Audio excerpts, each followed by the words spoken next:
마태복음 1장 21절로 23절까지 말씀이에요. 주보의 말씀이 있습니다. 우리 같이 한번 읽어보도록 할게요. 마태복음 1장 21절로 23절 우리 같이 한번 읽어보도록 할게요. 같이 읽습니다. 시작. 아들을 낳으리니 이름을 예수라 하라. 이는 그가 자기 백성을 그들의 죄에서 구원할 자이심이라 하니라. 이 모든 일이 된 것은 주께서 선지자로 하신 말씀을 이루려 하심이니 이르시되 보라 처녀가 잉태하여 아들을 낳을 것이요 그의 이름은 임마누엘이라 하리라 하셨으니 이를 번역한즉 하나님이 우리와 함께 계시다 함이라. 아멘. 옆에 분하고 인사합니다. 미리 크리스마스 같이 인사합니다. 시작. 미리 크리스마스. 이제 성탄절이 얼마 남지 않았죠. 미리 크리스마스 되시길 바랍니다. 자, 성탄절은 인류의 소망이 되신 주님께서 나신 날이에요. 아기 예수님께서 이 땅에 나셨다는 것 참으로 놀라운 사건이죠.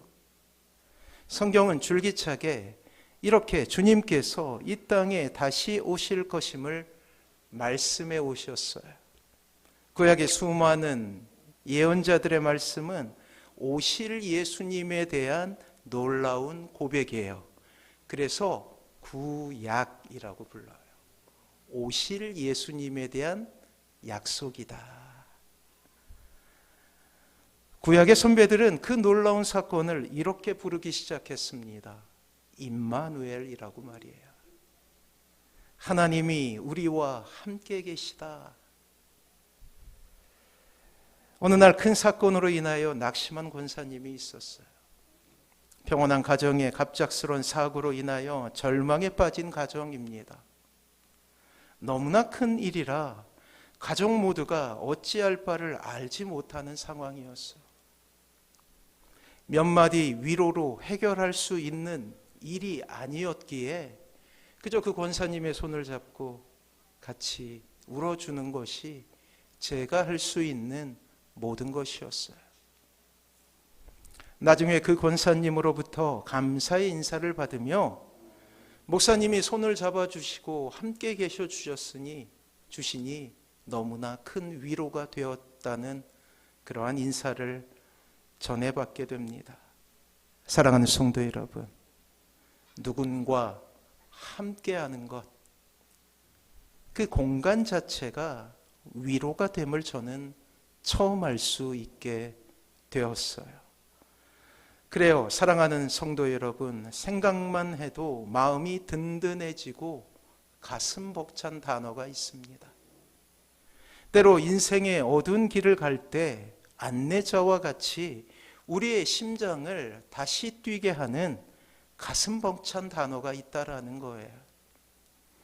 기나긴 인생을 살아가며 홀로 이 길을 가는 것이 너무나 힘들고 어렵다 느꼈을 때 간혹 만나게 되는 이 단어는 늘 포근하게 우리를 안아주고 있죠. 고통의 그 길, 그 가운데서도 만나는 하나님의 위로하심, 우리가 느끼건 느끼지 못하건 늘 그렇게 우리를 사랑하신 하나님을 생각할 때 너무나 그 사랑이 커서 스르륵 눈물이 나는 그러한 경험 말이에요. 그렇습니다. 바로 그 단어, 그 말, 임마누엘이라는 단어예요. 하나님이 나와 함께 하신다. 언젠가 설교를 통해서 위로라는 말에 대해서 이야기한 적이 있죠. 위로는 가까이 부르다라는 뜻을 가지고 있어요. 그래요. 위로란 다른 것이 아니에요. 100마디 말로 1000마디 말로 조언을 하는 것이 아니에요. 가까이에 있어주는 거예요. 그래서 임마누엘은 하나님의 위로인 것입니다. 오늘 본문은 이렇게 이야기하고 있어요. 보라 처녀가 잉태하여 아들을 낳게 될 것인데 그의 이름은 임마누엘이다. 이를 번역하면 하나님이 우리와 함께 계시다 함이라. 자, 그 옛날 이사야 선지자 때 하나님 먼저 임마누엘 되신 하나님을 이야기하신 적이 있어요. 그 이사야 선지자의 때는 어떠한 때였냐면 북이스라엘이 아수르의 멸망을 당하는 순간이었어요. 또 남유다는 이미 바벨론에게 멸망을 당하는 혹독한 세월을 보내야만 했습니다. 그 이후 400년간의 하나님의 침묵의 시간이 흐려요. 말라기 선지자 이후 400년간 단 한 명의 선지자도 이스라엘에게 없게 된 것이, 하나님의 말씀이 이스라엘에서 사라지게 된 것이죠. 다시 말하면 하나님의 음성이 사라지고 이스라엘은 정치적으로 보면 로마의 식민지가 되어버립니다. 그들의 삶은 피폐했고 영적인 형편 역시 처참하게 되었어요. 그 어느 때보다도 더 깊은 한숨이 이스라엘을 지배하게 됩니다. 완벽한 절망이죠. 암흑 가운데 그들은 고통당해야만 했어요. 그들의 출구는 어디에도 없었던 것이죠.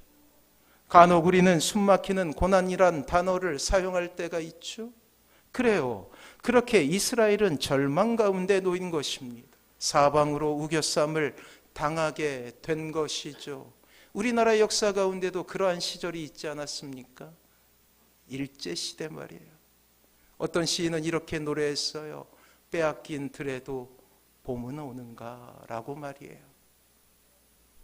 그리고 그들은 임마누엘이라는 단어를 잃어버리게 됩니다. 하나님께서 함께 하신다는 한때 그들을 일으켰던 이 감격적인 단어는 죽은 단어가 되어버려요.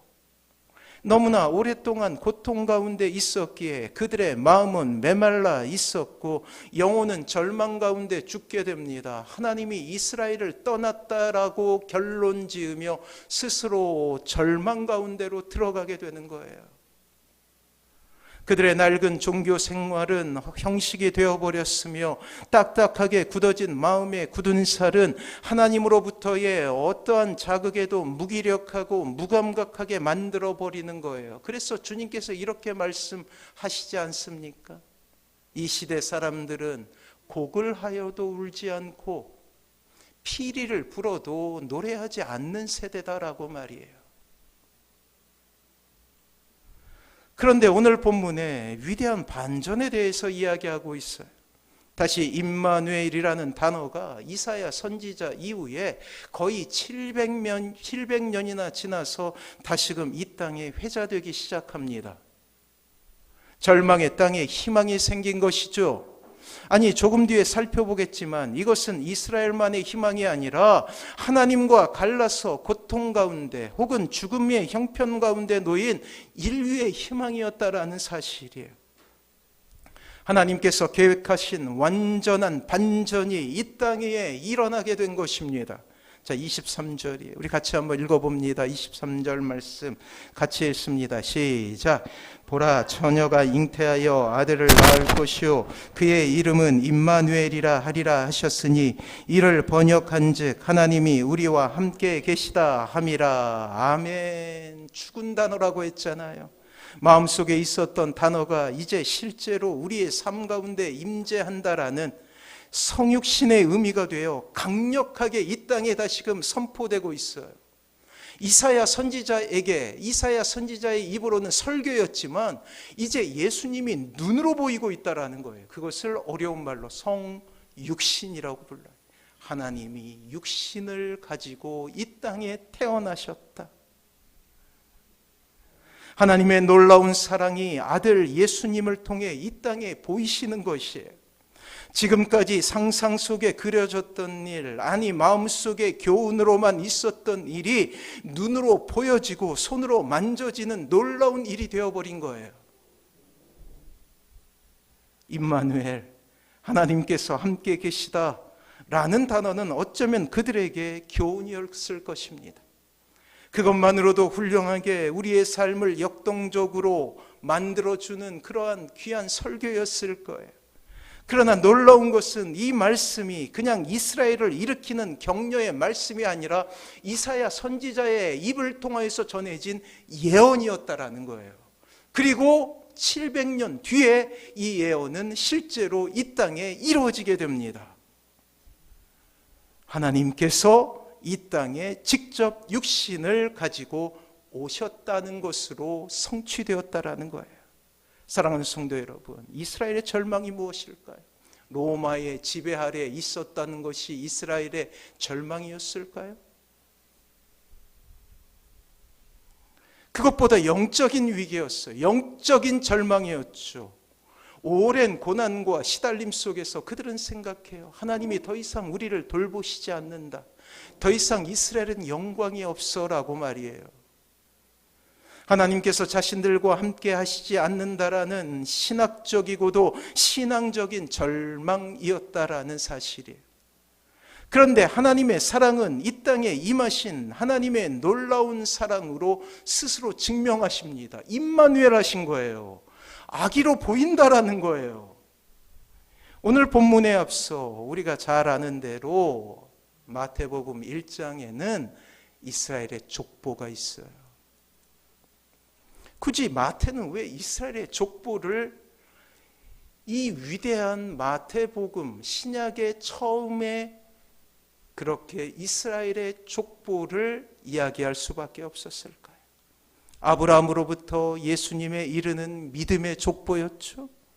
이것은 하나님께서 지금까지 함께 하셨다라는 하나님의 놀라운 메시지였던 거예요. 다시 한번 말씀드리면 이스라엘의 위기는 하나님이 이스라엘을 떠나셨다라는 영적인 위기라고 이야기했죠. 잊혀졌다고, 하나님은 더 이상 우리와 함께 하시지 않는다고 생각했던 이스라엘의 백성들을 향해 하나님의 이름을 부르고, 그리고 자신들의 조상의 이름을 부르며 그 조상들과 함께 하셨던 하나님의 그 놀라운 사랑을 증명하고 있다는 거예요. 아브라함의 하나님, 이삭의 하나님, 야곱의 하나님이었을 뿐만 아니라 지금 나라가 망하여서 로마의 식민지가 되는 이 땅을 향하여서 여전히 하나님은 함께 하시다 하며 그들의 조상의 이름을 언급하고 있다라는 사실이에요. 그리고 그 족보 끝에서 우리는 예수라는 이름을 발견하게 됩니다. 그리고 오늘 설교 본문에서 그 이름의 이름을 우리는 발견하게 되죠. 이름의 뜻을 말이에요. 21절이에요. 우리 같이 한번 읽어봅니다. 시작. 아들을 낳으리니 이름을 예수라 하라. 이는 그가 자기 백성을 그들의 죄에서 구원할 자이심이니라 하니라. 아멘. 그래요. 그 희망의 외침, 그 놀라운 하나님의 사랑이 이 땅에 선포되고 있는 거예요. 그리고 이 성탄의 시간을 지나며 우리는 이스라엘 백성들이 생각하는 것보다 하나님의 사랑과 계획이 훨씬 더 크고 놀라웠다라는 사실을 알게 돼요. 함께 하실 뿐만 아니라 이 땅의 모든 인류의 죄를 사하시기 위해 오셨다라는 것이죠. 이스라엘 백성들이 상상했던 해방자이신 예수님에서 머무르지 않았다라는 거예요. 이제 이스라엘만의 하나님이 아니십니다. 바로 인류의 하나님, 인류의 구원자이신 예수님이에요. 그리고 또 2000년이 지나 오늘 우리는 이곳에서 예배를 드리게 되는 거예요. 이스라엘만의 하나님이 아니라 이 민족의 하나님이신 것을 우리가 보게 되는 거예요. 인간의 가장 큰 절망이 무엇입니까? 바로 하나님을 잃어버리는 거예요. 그리고 인간에겐 하나님께로 나아갈 수 있는 그 어떤 능력도 방법도 상실했어요. 그래서 신학자들은 아주 어려운 말로 이렇게 표현합니다. 전적 타락이라고 말이에요. 전적 무능이라고 부르면서 하나님께로 나아갈 수 없는 존재를 그들은 한탄했어요. 인간의 절망을 너무나 잘 표현하는 말 아닙니까? 하나님께로 나아가기에 전적으로 무능하다. 우리의 전 존재는 타락했다. 원죄로 인해 인간 모두는 태어난서부터 원죄의 그늘 아래 갇히게 된 거예요. 그리고 자범죄로 인해 인간의 영혼은 끊임없이 고통당하게 됩니다.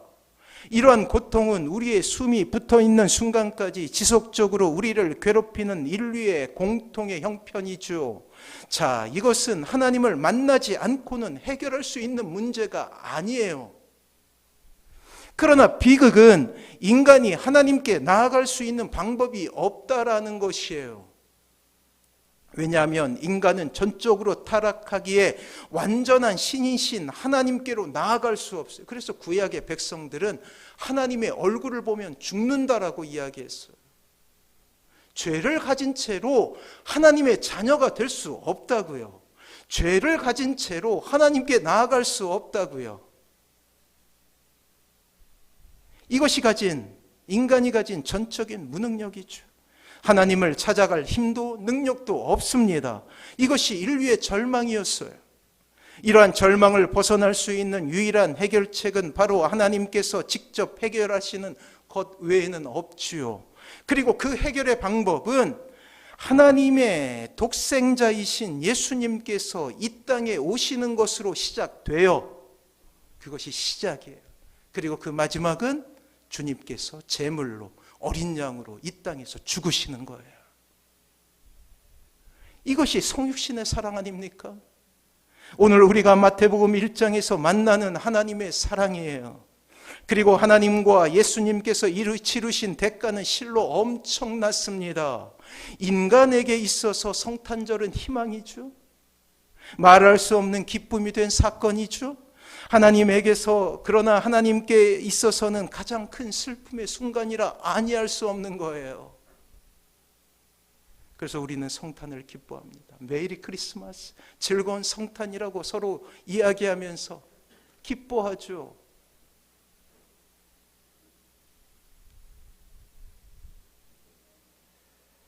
그러나 하나님의 입장에서는 아들이신 예수 그리스도를 이 땅에 보내시는 거예요. 아들이신 예수님의 입장에서는 고통이었다라는 것이에요. 독립기념관에 가면 어릴 적 가서 정확하게 그 장면만은 기억해요. 여러 가지 고문 기구들이 있었어요. 그 중에 그 독립기념관에 해설하시는 해설사께서 가장 독립군들을 힘들게 했던 그 고문기구가 있다고 이야기를 하더라고요. 자세히 보니 상자 같은 작은 방이에요. 사람 하나가 겨우 설 수 있는. 그리고 그 문과 사방 벽에는 가시가 박혀 있었어요. 커다란 못이 있었어요. 그 사람을 그곳에 가두는 거예요. 갇힌 독립군은 아무것도 할 수 없어요. 그저 자세를 가지고 그곳에 서 있는 거예요. 조금이라도 몸을 움직이게 되면 가시가 박히게 되죠. 이것이 독립군에게 행해졌던 고문 중에 가장 극악한 고문이라고 하더라고요. 성육신의 고통은 바로 그것이에요. 무한하신 하나님을 인간의 몸으로 가두는 것이에요. 하나님의 입장에서 보면 고통당하고 고난당하는 아들을 보시며 똑같은 고통과 아픔으로 그 현장을 슬퍼하고 계셨던 것입니다. 이것이 바로 저와 여러분이 받은 사랑인 거예요. 하나님께서 치르신 대가예요. 우리에게나 메리 크리스마스지. 하나님의 입장에서 보면 참으로 아프고 슬픈 날이라 아니할 수 없어요. 한 가정이 탄생하고 남자와 여자가 만나게 됩니다. 그리고 선물처럼 한 아이가 가정에 주어졌을 때 비로소 부부는 알게 되죠. 자녀를 품게 된 아비 어미의 마음을 말이에요. 10개월을 뱃속에 생명을 품고 고통스러운 출산의 과정을 거칩니다. 이제 부모와 자녀는 하나의 생명이 되는 거예요. 자녀의 아픔은 부모의 아픔이고 자녀의 실패는 고스란히 부모에게 슬픔이 됩니다. 자녀의 기쁨은 이제 부모의 기쁨이며 자녀의 승리는 부모의 승리가 됩니다. 그래요. 정서적으로 하나가 되는 거예요. 그리하여 부모는 자신의 부모가 자신을 얼마나 사랑했는지를 뒤늦게 깨닫게 돼요. 아울러 자녀를 통해 하나님의 사랑이 얼마나 큰지를 깨닫게 되는 것입니다.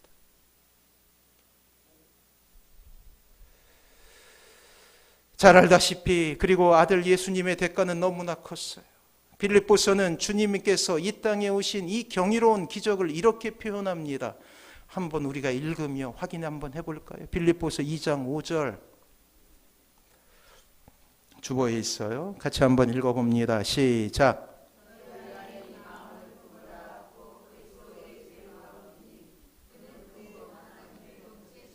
하나님과 동등됨을 취할 것으로 여기지 아니하시고 오히려 자기를 비워 종의 형체를 가지사 사람들과 같이 되셨고 사람의 모양으로 나타나사 자기를 낮추시고 죽기까지 복종하셨으니 곧 십자가의 죽으심이라. 아멘. 이것이 성육신. 아까 말씀하셨던 대로, 말씀드렸던 대로 그 고문 기구를 떠올려 보시오. 자기를 비워 종의 형체를 가지사 사람들과 같이 되셨고, 그저 사람들과 같이 되었다라는 말이 아니에요. 주님께서 사셨던 그 공생의 삶은 스스로가 그렇게 답답한 방 속에 갇히는 일이었어요. 십자가 위에서 가시관을 쓰셨던 그 사랑, 그저 일생 동안 주님께서 당하셨던 고난이었다라는 거예요. 십자가 상에서 경험했던 좌우 손바닥에 뚫렸던 그 십자가의 고통, 그리고 발과 발을 모아서 찔렀던 그 못이 들어가는 고통, 옆구리에 창을 찔리시는 고통은 단순히 십자가의 고통만이 아니었다라는 거예요. 아기 예수님으로 이 땅에 오셔서 구유에 누이시는 그 순간부터 예수 그리스도께서는 그렇게 고난을 당하셨다라는 거예요. 그것을 자기를 비워 종의 형체를 가지사 사람들과 같이 되셨다라고 성경은 표현하고 있습니다. 사랑하는 성도 여러분, 성탄절, 이러한 성육신은 예수님의 복종으로 이루어진 위대한 사랑이에요.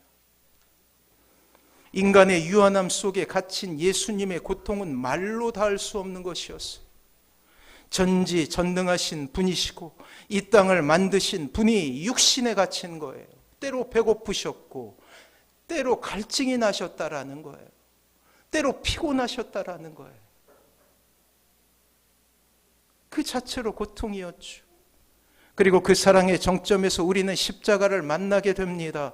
예수님의 순복이죠. 순종함과 복종함이 없이는 결코 있을 수 없는 위대한 사랑 말이에요. 사랑하는 성도 여러분, 이것이 저와 여러분이 받은 사랑임을 기억하시기 바랍니다. 자, 오늘 본문 마태복음 1장은 그 성육신의 사랑, 그 첫 시작을 알리는 장이에요. 예수님의 탄생 700년 전 이사야의 입으로 선포되어진 예언이 이제 이 땅에 눈으로 보이게 되는 거예요. 실제 예수님을 보고 예수님을 만지며 예수님의 곁에서 예수님의 말씀을 직접 들을 수 있는 은혜 가운데 인류가 놓이게 된 것입니다. 어찌하니 기쁠 수 있겠어요? 머리로가 아닌 가슴으로 이러한 지식을 습득해야 합니다. 놀라운 하나님의 사랑에 감격하시는 사랑하는 모든 성도님들 되시기를 바랍니다. 자, 그렇다면 다시금 이 사랑을 가지고 우리의 삶에 적용시켜 볼까요? 임마누엘의 하나님은 우리를 사랑하시기 위해 어떠한 대가도 치르겠다라는 하나님의 메시지인 거예요. 임마누엘 하시기 위해, 인간들과 함께 하시기 위해 한 분은 십자가를 지셨죠. 또 한 분은 사랑하는 아들을 십자가에 내놓는 사랑, 그 대가를 치르십니다.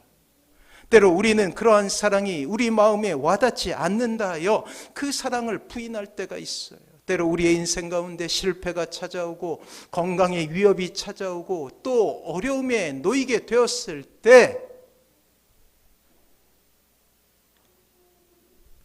그 사랑에 대해서 의심할 때가 있다라는 거예요. 은혜 받는다고 생각할 때야 열심히 신앙생활하지만 은혜가 사라지고 받은 감격이 사라질 때 우리는 너무나 냉혹하게 그렇게 우리를 사랑해 주시는 하나님으로부터 등을 돌리기도 한다라는 것이에요. 하나님은 임마누엘 하시지만 스스로 등을 돌려 하나님의 시야에서 멀어지고 있다라는 것이죠. 하나님의 사랑이 의심받는 것입니다. 바로 나의 형편에 하나님을 끼워 맞출 때 그리 된다라는 거예요. 사랑하는 성도 여러분, 그러나 기억해야 될 것은 하나님께서는 구원받는 당신의 백성을 결코 떠나신 적이 없다라는 것입니다. 이것을 믿으시기 바랍니다. 임마누엘이라는 사랑을 지키기 위해서 아들을 내놓는 그러한 분이시잖아요. 인생에서 겪는 많은 시험과 고난들은 인간이 마음속에 품게 되는 두려움 때문에 일어나는 일이에요. 그때 임마누엘, 항상 우리와 함께 하시는 하나님에 대한 신지식은 어떠한 순간에도 우리를 지키는 놀라운 진리가 될 것입니다. 하나님이 나와 함께 하신다라고 말이에요. 아무리 풍랑이 우리의 인생 가운데 몰아쳐 올지라도 두렵지 않게 하는 놀라운 힘, 그 사랑 안에 가슴 벅차하며 모든 시련과 고난을 이길 수 있는 놀라운 힘이 된다라는 사실이에요.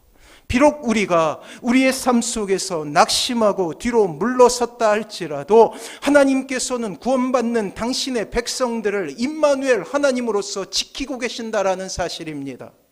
바울은 이렇게 고백해요. 로마서 8장 35절을 통하여서 임마누엘을 이렇게 해석하고 있습니다. 같이 한번 읽어봅니다. 시작. 누가 우리를 그리스도의 사랑에서 끊으리요 환난이나 곤고나 박해나 기근이나 적신이나 위험이나 칼이랴. 환난과 고난과 박해나 기근이나 적신이나 위험이나 칼이나 그리스도의 사랑에서 끊을 수 없다. 너희가 믿는 하나님은 임마누엘 되신다라고 말씀하고 계시오. 그리고 다시금 이 말씀을 해석하기 시작합니다. 이어 38절과 39절이에요. 우리 같이 한번 읽어볼까요? 로마서 8장 38절과 39절의 말씀입니다. 같이 읽습니다. 시작. 내가 확신하노니 사망이나 생명이나 천사들이나 권세자들이나 현재 일이나 장래 일이나 능력이나 높음이나 기쁨이나 다른 어떤 피조물이라도 우리를 우리 주 그리스도 예수 안에 있는 하나님의 사랑에서 끊을 수 없으리라. 아멘. 이것을 믿으시기 바랍니다. 어떤 일이 일어난다 할지라도 결코 하나님은 우리를 떠나지 않으신다라는 거예요. 사랑하는 성도 여러분, 이러한 사랑을 받은 우리는 이 세상을 어떻게 살아가야 할까요? 좌절만 하고 있으면 될까요? 절망만 하고 있으면 될까요? 우리는 이렇게 살아야 합니다. 미국 샌프란시스코 로드알데 힐이라는 작은 마을에 존이라는 우편 배달부가 있었어요. 그는 젊었을 때부터 마을 인근 약 50마일을 매일 오가며 우편물을 배달하게 됩니다. 어느 날 존은 마을로 이어진 거리에서 모래먼지가 뿌옇게 이는 것을 바라보고 문득 이러한 생각이 드는 거예요. 비가 오나 눈이 오나 하루도 빠짐없이 이 길을 오갔는데 앞으로도 나는 계속 이 황폐한 거리를 오가며 남은 인생을 보내겠구나 라고 처량한 생각이 드는 거예요. 또 지루한 이 일을 하다가 그대로 인생이 끝나버릴지도 못한다라는 허탈감을 느끼기 시작합니다. 그리고 매사에 무기력하게 되는 거예요. 불도 꽃도 한 송이도 피지 않는 황폐한 거리를 걸으며 존은 깊은 시름에 잠기게 되었어요. 그리고 그 일을 계속해야 하나 며칠을 고민하다가 기도를 하기 시작하네요. 그리고 그때 주님의 음성을 듣게 됩니다. 하나님께서 그에게 그의 마음속에 이렇게 말씀하시는 거예요. 무의미한 그 일을 의미와 가치 있는 일로 바꿀 수는 없니? 라고 말이에요. 그는 고민하기 시작합니다. 어떻게 그 일을 가치 있는 일로 바꿀 수 있을까? 생각하는데 떠오르는 아이디어가 있습니다. 무릎을 딱 치며 혼잣말로 중얼거려요. 하나님이 나에게 주신 이 우편 배달부의 일을 즐겁고 기쁘게 하자. 아름답고 가치 있는 일을 창조하며 하자. 그래서 그는 다음 날부터 주머니에 들꽃 씨앗을 넣고 다녔어요. 그리고 우편 배달을 하는 짬짬이 그 꽃씨들을 거리에 뿌리기 시작합니다. 그는 꽃씨를 뿌리는 일을 하루도 쉬지 않고 계속해요. 그렇게 15년째 콧노래를 흥얼거리며 우편물을 배달하였습니다. 점점 그가 다니는 길 양쪽에는 노랗고 빨갛고 초록의 꽃들이 다투어 피어나게 돼요. 해마다 이른 봄에는 봄꽃들이, 여름에는 여름꽃들이, 가을이면 가을꽃들이 쉬지 않고 활짝 피어나게 되는 거예요. 그 꽃들을 바라보며 저는 더 이상 자기의 인생이 허탈하고 무의미하다고 생각하지 않게 됩니다. 50마일의 울긋불긋 화려한 꽃길은 천국과 같았고 휘파람을 불며 우편 배달을 하는 그의 뒷모습은 한 폭의 천국 배경과 같이 아름답게 되었어요. 사랑하는 성도 여러분, 이렇게 하나님의 나라는 이루어지는 거예요. 아직도 여러분들의 가정 가운데 믿지 않는 가족들이 있습니까? 복음의 씨앗을 뿌리는 거예요. 우리의 말을 선하게 하며 우리의 행동을 친절하게 하며 그들의 마음속에 하나님의 사랑이 느껴질 수 있도록 참고 인내하는 거예요. 때로 그들을 위해서 기도하고 그들을 위해서 울어주는 거예요. 직장 동료들을 위해서 그렇게 사랑을 베풉니다.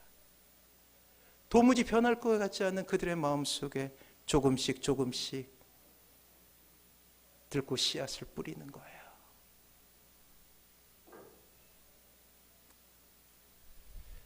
처음에는 아무런 결과물이 우리의 손에 쥐어지지 않을 수도 있어요. 괜한 고생인지 허탈한 인생, 그것을 느낄 수도 있을 것입니다.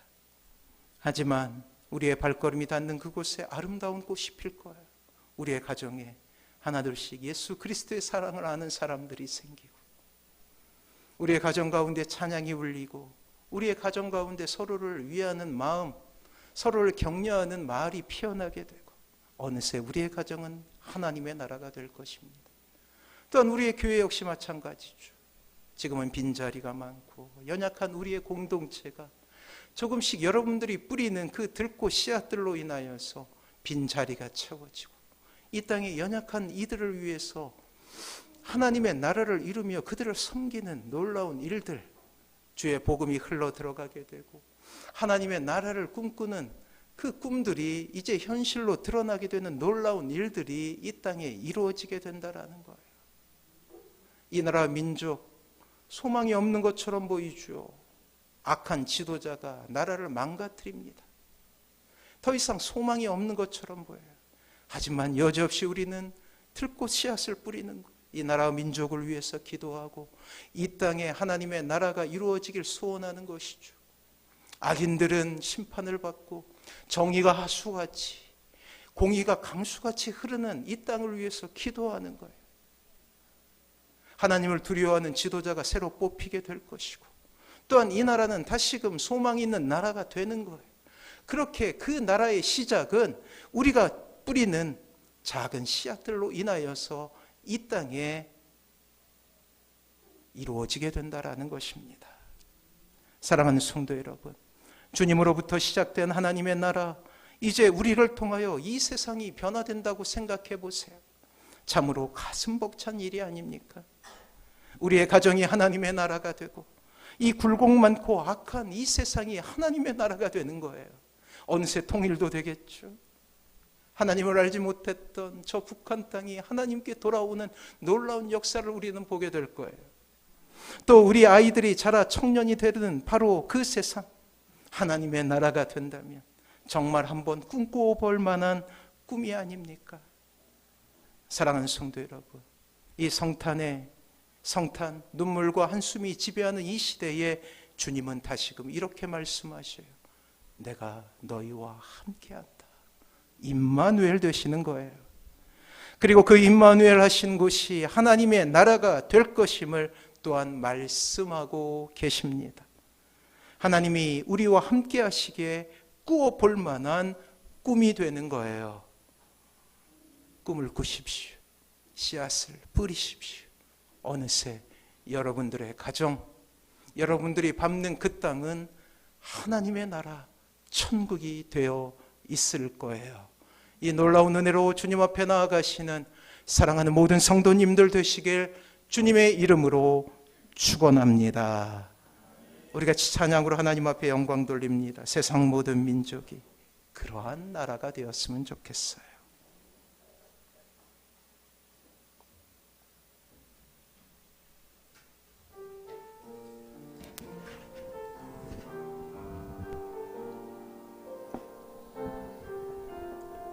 세상 모든 민족이 구원을 얻기까지 쉬지 않으시는 하나님, 주의 심장 가지고 우리 이제 일어나 주 따르게 하소서. 세상 모든 육체가 주의 영광 보도록 우릴 부르시는 하나님,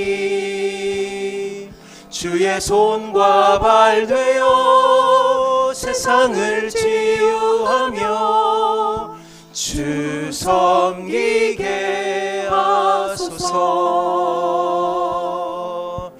물이 바다 덮음같이 여호와의 영광을 인정하는 것이 온 세상 가득하리라. 물이 바다 덮음같이, 물이 바다 덮음같이, 물이 바다 덮음같이. 다시 한번 고백할게요. 세상 모든 민족이 구원을 얻기까지 쉬지 않으시는 하나님, 주의 심장 가지고 우리 이제 일어나 주 따르게 하소서. 세상 모든 육체가 주의 영광 보도록 우릴 부르시는 하나님, 주의 손과 발 되어 세상을 치유하며 주 섬기게. 우리 손을 들어서 같이 고백합니다. 물이 바다 덮음같이, 물이 바다 덮음같이 여호와의 영광을 인정하는 것이 온 세상 가득하리라. 물이 바다 덮음같이, 물이 바다 덮음같이, 물이 바다 덮음같이.